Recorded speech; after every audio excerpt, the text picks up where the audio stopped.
and continue to help me build and grow this thing, man. Great response. We're close to 1,000 subscribers. That should happen fairly soon here.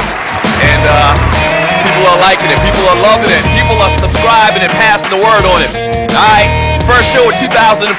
And wow, what else can we talk about other than the BCS National Championship?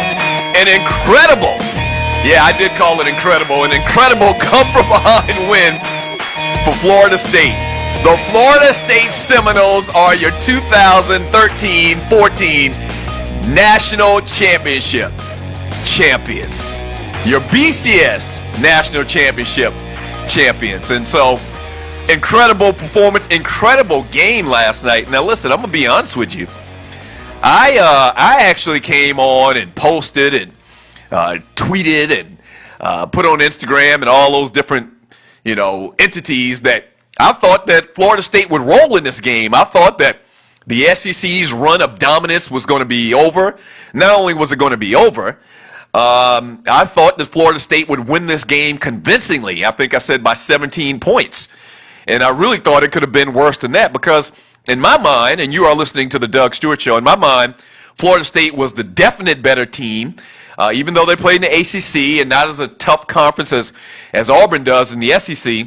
But what Florida State had done the entire year, going into Death Valley and destroying the Clemson Tigers in the manner that they did, I thought was impressive. The fact that they had the Heisman Trophy winner and Jameis Winston and the kid was playing on such a high level, I thought was incredible. The fact that Auburn really just miracled themselves into this game in the wins over Georgia and the win over Alabama. So in my mind, I thought that Florida State was going to dominate, but guess what? It wasn't that way. You got to give a ball award to Gus Malzahn and Ellis Johnson, the defensive coordinator for Auburn. They came with a game plan and they hit Florida State in the mouth, but as great champions usually do, Florida State responded, and they did respond. They came down from 18 points and went on to win this thing 34-31.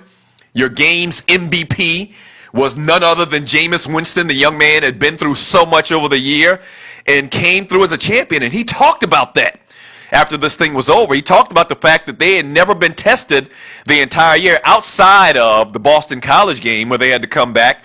I think they were down 17-3 in that game. But he talked about that the great ones, they do that. That's what they have in their DNA. And I think this kid has that in his DNA. Didn't really panic. They got after him real tough in the first half. Auburn did. But guess what? Calm down, settle down. And Jimbo Fisher, you got to give him a ball award as well, called a much better game in the second half where they concentrated on getting the ball out of Jameis Winston's hands quicker. And it worked. And he made some big plays, some huge throws. And with a minute and I think 15 seconds left in this game, drove his team 80 yards. And the Florida State Seminoles are national championships. Couple things about the BCS era, because the BCS era is now over. It's official. Next year, this year, 2014-2015 season, there's going to be a 4-team playoff system employed. I love it. I'm happy. I'm one of the guys that never liked the BCS. I felt that a lot of teams were left out of the mix that probably should have, that deserved to be there with an opportunity to win a national championship. So just like in any sport, you got a playoff. It's crazy to me how college football has done it this long with these polls and whatnot, and as opposed to doing a playoff system. So it's only 4 teams. It's only 4 teams. I think at some point they're going to expand, just like they do in college basketball. They start out with a number, and they're going to continue to expand because why not? It's more revenue. It's more titillating. It's more exhilarating. So why wouldn't they do that? So you got 4 teams, but you're going to have an issue where the 5th team or the 6th team feels like they should be in the mix, that they should be in this 4-team playoff. So it's not going to solve everything, but I think it's a step forward. So the BCS era comes to an end. We've seen some fantastic games of note to me. Probably the best BCS national championship game is still going to be Texas and USC and University of Southern California. You just can't beat that for the drama and what Vince Young did in that game, having probably the greatest college football game that I've ever seen in my life. That's probably number 1 still on my list. last night probably falls to number 2 when I think about all the great championships over the BCS era. If you're talking before BCS, there's a lot of games that come into play. The Miami game over Penn State, the couple of times they played Penn State in the national championship, those were fantastic games that come to my mind. But really, the USC-Texas game is number 1. Last night was fantastic and dramaful, as well as it being the last one. So this is going to be memorable in that aspect. Another game that comes to mind is Virginia Tech and Florida State. Michael Vick's last year at Virginia Tech, where he basically put the team on his back and had, probably outside of Vince Young, another one of the greatest performances that I've ever seen in college football. That one jumps to my mind as well. But the BCS era, man, I think a lot of people, or most people like myself, are happy to see it go. I think we need a playoff. Why wouldn't we have a playoff? Everybody else in sports has a playoff, and it just makes sense. You settle it on the field and not with computers and pollsters and voters.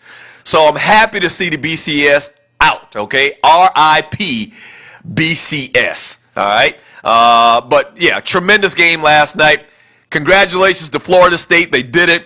I don't know what more, they could have done to make the game exciting and memorable. And Jameis Winston, the guy that's been through so much this year, and you're listening to the Doug Stewart Show, this guy's been through so much this year, we don't need to rehash that. But he came through in the clutch, and he actually talked about it after the game, the fact that the great ones, and I guess he was kind of talking in third person, sort of putting himself in that category, the great ones make big plays when they're under pressure, and he's exactly right.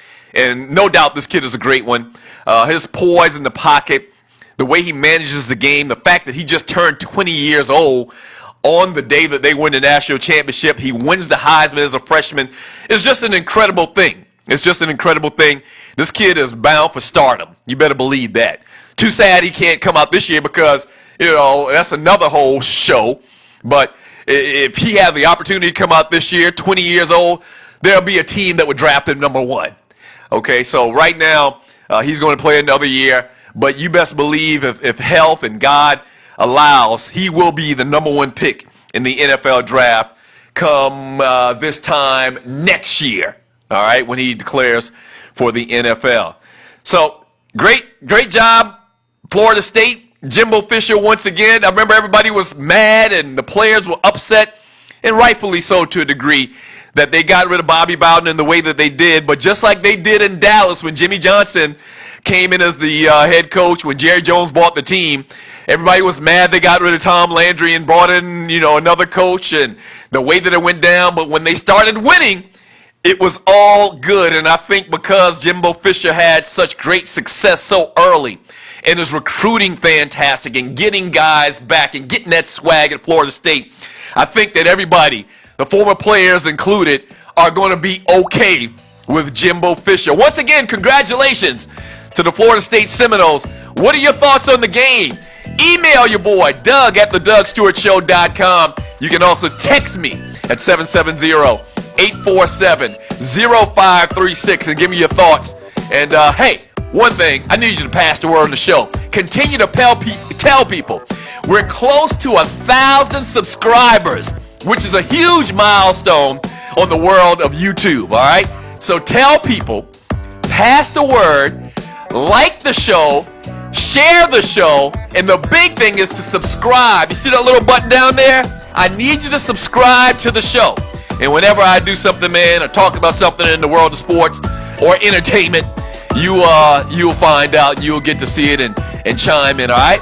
Sports Talk with Hot Sauce, Texas Pete Hot Sauce. This your boy, Doug Stewart.